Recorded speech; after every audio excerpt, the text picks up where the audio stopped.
Bonjour à tous et bienvenue dans ce tutoriel où nous allons désencombrer Windows 10, en anglais déblotter. Nous allons désinstaller les programmes indésirables et désactiver les services Windows qui sont intrusifs, voire inutiles. Pour cela, nous recourons à un script qui s'appelle Windows 10 Deblotter. Ce script est disponible gratuitement sur Internet. Nous allons donc voir comment le télécharger puis l'utiliser afin d'alléger le fonctionnement de Windows et gagner en rapidité. Tout d'abord, il s'agit d'un script tiers, c'est-à-dire qu'il n'est pas certifié par Microsoft et peut donc être déconseillé, voire dangereux. Dans notre cas, il s'agit d'un script largement reconnu et réputé sur Internet et qui peut donc être utilisé en toute tranquillité. Cela dit, le script altère le fonctionnement de Windows en ce qu'il désinstalle des fonctionnalités, désactive certains services et supprime des clés de registre. Il peut être compliqué, voire impossible de revenir en arrière, et c'est pourquoi, si vous n'êtes pas à l'aise avec l'idée de réinstaller Windows en cas de mauvaise manipulation, il peut être important alors de créer une image de sauvegarde de Windows 10 pour le restaurer plus tard. Cela dit, le fonctionnement de Windows 10 Deblotter est plutôt simple. Pour le télécharger, il faut se rendre sur un moteur de recherche et taper Windows 10 Deblotter. Normalement, votre premier résultat devrait être le bon. On arrive ensuite sur la plateforme GitHub. Vérifiez bien que l'éditeur s'appelle Sicknex. Dans tous les cas, je mettrai le lien de téléchargement dans la description de la vidéo. Pour télécharger le script, il faut appuyer sur le bouton vert et cliquer sur télécharger le zip. Personnellement, je l'ai déjà téléchargé sur le bureau. Ensuite, il faut extraire le fichier. Il existe plusieurs façons de procéder. Je vais vous présenter la méthode que j'estime la plus simple. Tout d'abord, il faut placer le dossier dans le dossier temporaire qui se trouve à la racine de la partition C. Si vous n'avez pas de dossier temporaire, créez un nouveau dossier et nommez-le temp. Déplacez ensuite le dossier contenant le script dans le dossier temporaire.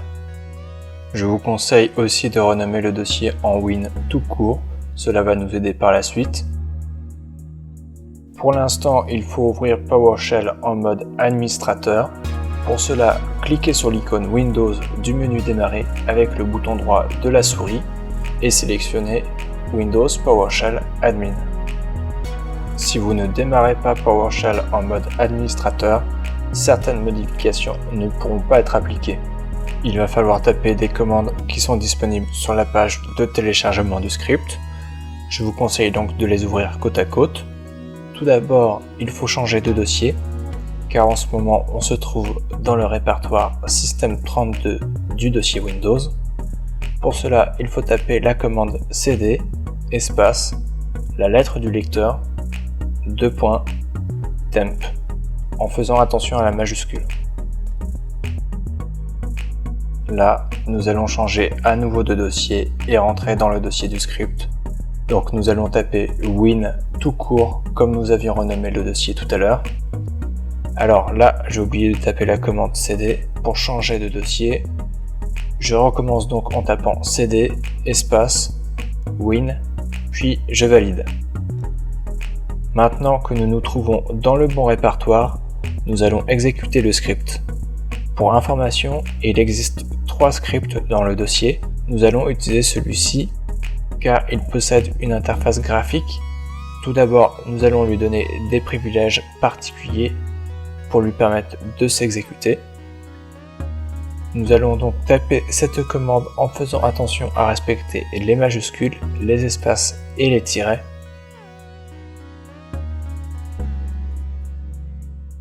Ensuite, nous lui demandons d'exécuter le script en tapant cette commande-là.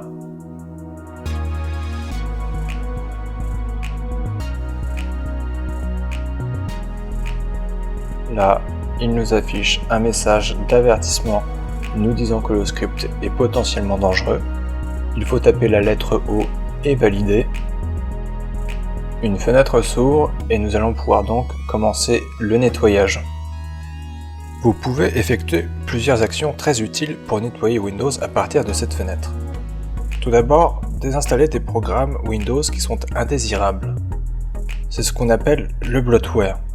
Donc vous pouvez tous les supprimer en cliquant sur ce bouton. Vous pouvez aussi, à partir de cette fenêtre, désactiver certains services, empêcher certains comportements et d'autres actions. Nous allons voir d'abord comment désinstaller les programmes indésirables. Deux options, soit vous supprimez tous les programmes indésirables, mais il va peut-être supprimer des programmes que vous estimez utiles, et dans ce cas-là, vous pouvez personnaliser la liste des programmes à désinstaller en cliquant sur Customize Blacklist. Et ensuite, vous supprimez les programmes sélectionnés grâce au bouton Remove Bloatware with Customized Blacklist. Comme vous le voyez, certains programmes sont cochés par défaut. Parmi les programmes cochés, certains me sont utiles, comme la calculatrice Windows ou Windows Photo par exemple. Prenez le temps de regarder les programmes un par un. Si vous n'êtes pas sûr de l'utilité d'un programme, il est préférable de décocher la case. Pour plus d'informations, vous pouvez aussi effectuer vos recherches sur Internet. Tous les programmes qui ont été cochés seront désinstallés. Une fois terminé, vous pouvez remonter en haut et cliquer sur le bouton Save Custom Whitelist and Blacklist to Custom Lists, puis vous fermez la fenêtre. Maintenant, vous allez pouvoir cliquer sur Remove Bloatware with Customized Blacklist. Une fois que vous aurez cliqué dessus, il va travailler en arrière-plan pour désinstaller les programmes Windows dont vous n'avez plus besoin. Vous pouvez aussi, à partir de cette fenêtre, effectuer d'autres actions comme désactiver Cortana. Il suffit pour cela d'appuyer sur ce bouton. Voilà, il vient de désactiver Cortana à l'instant.